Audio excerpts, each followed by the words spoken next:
Nasib malang dialami seorang nenek berusia 68 tahun bernama Lee Sem-ronyu.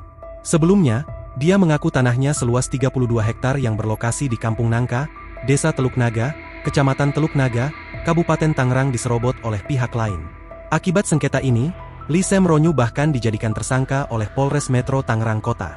Melalui tim kuasa hukumnya, Charles Situmorang, Lee Sem-ronyu menyampaikan surat permintaan penundaan pemeriksaan kepada penyidik Polres Metro Tangerang Kota. Surat tersebut diserahkan langsung ke kantor Polres Metro Tangerang Kota pada Rabu, 11 Juni 2025. Klien kami, Lee Sem-ronyu, telah menerima surat pemanggilan kedua dan kini telah ditetapkan sebagai tersangka.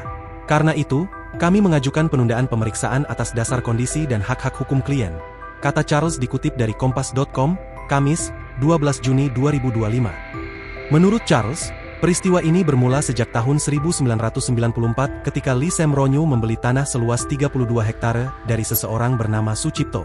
Sejak saat itu, Lee Sem-ronyu menguasai lahan tersebut dan secara rutin membayar pajak tanah hingga tahun 2024.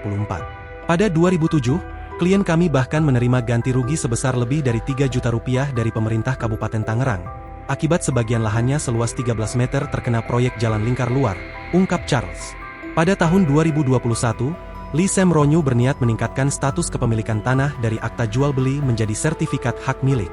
Proses tersebut, menurut Charles, telah dijalankan sesuai ketentuan hukum.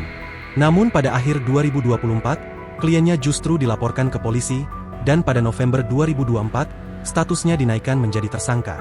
Lee Sem-ronyu dituduh melakukan pemalsuan dokumen dan memberikan keterangan palsu oleh pihak yang mengaku sebagai ahli waris dari Sucipto, meskipun transaksi jual beli antara keduanya dilakukan lebih dari 30 tahun lalu. Charles menduga ada keterlibatan pihak-pihak tertentu yang ingin mengambil alih lahan tersebut secara tidak sah.